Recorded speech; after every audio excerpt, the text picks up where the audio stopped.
Well, Ann, I'm really excited about today's podcast. We're going to talk about holiday financial survival tips, stories of failure and success, and we've got lots of all of those. Mm-hmm. And then I'll do some Q&A with you, and you'll ask me some questions, and then we'll wrap up with some general tips. I think it's going to be really helpful to people. Good.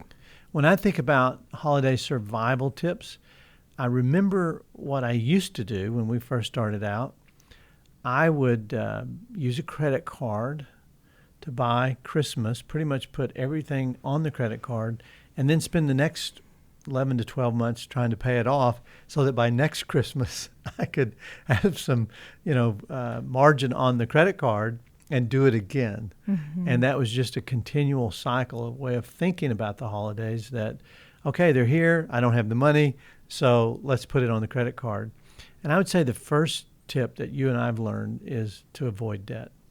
Oh, for sure. If you don't have the money saved up for Christmas, don't borrow. Yeah, but you did borrow, Ann. I did borrow one time. Tell the story early in our marriage. I think it might have been our second Christmas, because we got married December 21st. So our first Christmas was on our honeymoon.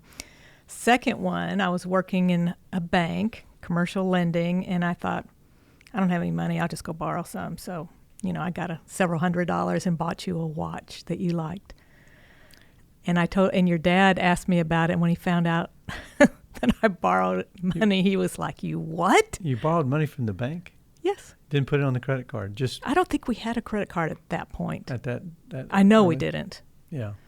Well, the second mistake, so first one is don't do the credit card thing. Plan early, mm-hmm. and just have a Christmas fund. I know people who have an automatic withdrawal out of their paycheck that goes right into their Christmas fund. And so come December, they look and see how much they've got, and that's their budget for the season. The second thing I used to do wrong is I worked for a company that gave a Christmas bonus. And sometimes it would come early in December and sometimes mid-December.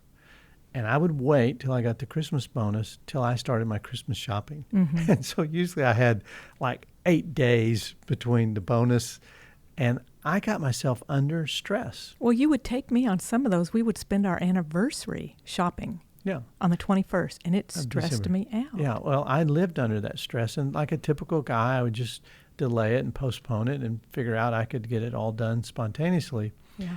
And I think what happened was I ended up buying some of those sausages that are the last minute deals in the mall. Like, oh, they'll like a sausage. And it really was a bad thing to do. I felt pressure and rushed, and it took a lot of the joy out of even the gift giving part of it. Well, we'd go into some of those toy stores too, and we'd just be surrounded by all these gifts thinking, okay, what would the boys like? Let's just buy something. I remember when I learned that the music in these stores is all a part of enticing you to spend more money. Mm-hmm. And the more you like the music and the more festive it is, the more likely you are to let your guard down and overspend. And certainly I fell for that for many years. I think the third thing that you and I learned is to start early and look for deals. You don't have to spend a lot of money to make Christmas meaningful. And if you start before the rush, I'm talking about before Black Friday, you really can save a lot of money and do something that's more significant than if you just get in a big hurry and just walk into the mall or click online to something you want and have, and you have to pay for the overnight delivery. You just make a lot of mistakes that way. Well, and I think looking back, too, we bought gifts that when the boys were little, would have never, didn't even remember. Wouldn't have known if they'd got a gift or not. A 1-year-old really doesn't need Christmas presents, even a 2-year-old. Yeah. They just want to play and be loved on.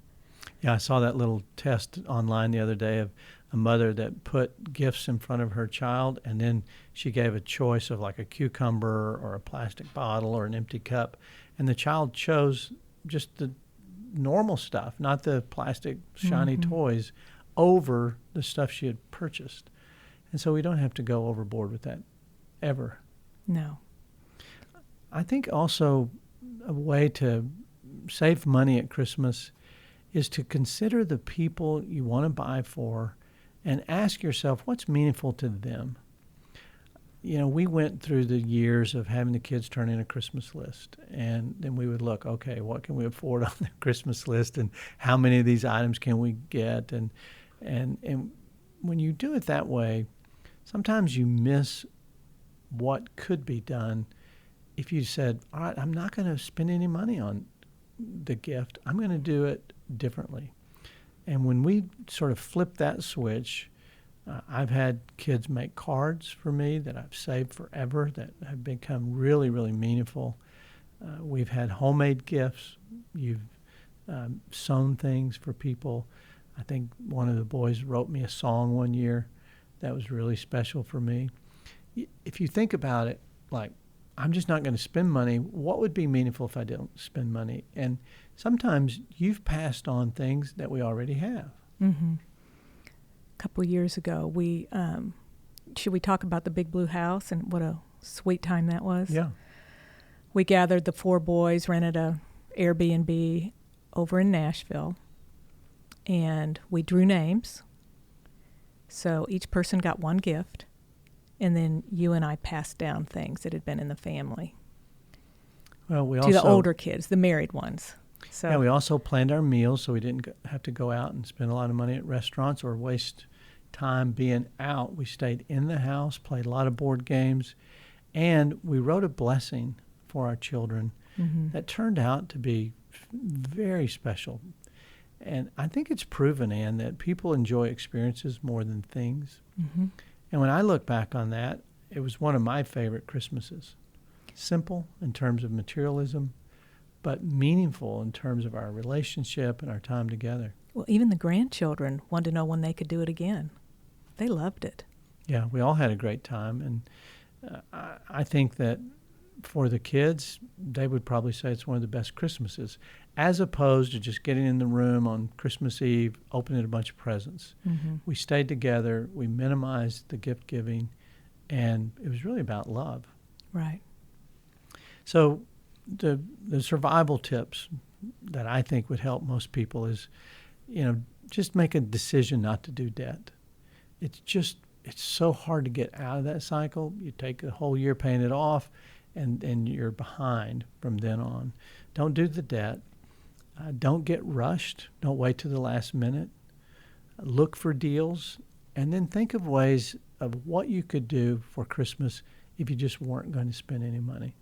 Because there are some people listening that can't spend money, and it's somewhat depressing. There is a real thing about holiday depression where people are feeling so much, a self-imposed pressure of what they have to spend, and they've misequated love with their budget.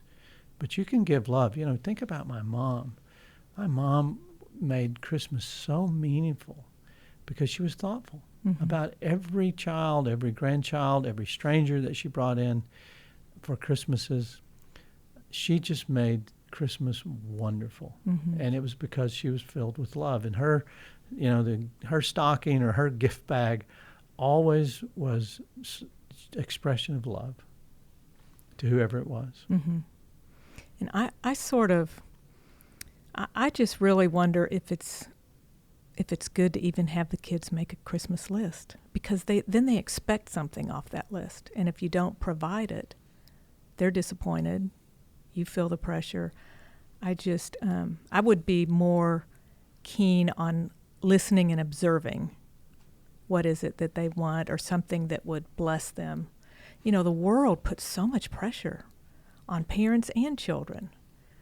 So, we've had a friend that had their children make lists. They had 4 children. You'll remember the story, but the children would put everything they wanted, and the parents would go get it. Mm-hmm. And they had so many gifts under the tree that they would have to take a break before and sort of put away paper, and so they didn't lose their stuff. And then it was like morning wave of opening, afternoon wave of opening, that night of opening, and it was just overwhelming to everybody. And I know one little child who said, "Do we have to keep doing this? Can I go play?" Yeah, can we just stop? Oh. I think of another thing, and this Black Friday, I think there's 2 kinds of people in the world. those who get up early and line up for Black Friday and those who would not ever do that. I know where I fall. I know where you are. I don't think you've ever gone out on a Black Friday. But I've got friends who practically will camp out, excited, and they mapped out their journey that day. Now, to me, Black Friday is, you know what it means? It's the day that the retailers start to make money. They move from losing money all year, they're in the red, to going into the black. And most of it is a gimmick. But you know what? Some of it is just a tradition that people love. They love being out with their friends or family. And so I don't want to come across as judgmental. I just want people to not feel the pressure to have to buy. Well, I agree with you, and I didn't mean to sound judgmental, but it is an experience and fun for some people. But I think it's a gimmick from the standpoint that most of those items are not finite. They're not going to run out of the things that you can get for your family. There's always going to be something meaningful you can buy them. If you miss the doorbuster Black Friday sale, don't get too stressed about that. There'll be another big screen TV on sale later in the year. Well, and the thing I think people miss is just spending time with family. When they can just enjoy being together, talking, walking, going on hikes, bike riding, playing games, just time together. I think for those who've been listening to our podcast know you're the one that knows how to save money. I've said before, you could take a penny and stretch it to a copper wire, and you're frugal by nature. And so I want to ask you a couple of questions just on finances and saving money. Okay. This sounds scary. Go ahead. Do you budget for presents all year long? And how do you plan your gift giving? No, I don't budget for gifts. I just spend less than we make. You budget all the time. I budget, in that way. So I always have a cushion. Yeah, I think there's something to this, Ann, because some people are thinking, okay, I've got to set aside, $50 or $100 every month or every pay period, so I've got a Christmas budget. And you really don't think that way. Mm-mm. You think about saving money on everything that we do so that we have money left over for not just Christmas, but entertainment, if we're going to travel, we've got that set aside. Your mentality helps us be ready for all the variables during the holiday season. Mm-hmm. And so it's not just saving for presents. But it's not a bad idea to put it in your I budget. wish we'd have done that when we were young. We've been much wiser. Yeah, than me and the credit cards or you borrowing money at the bank.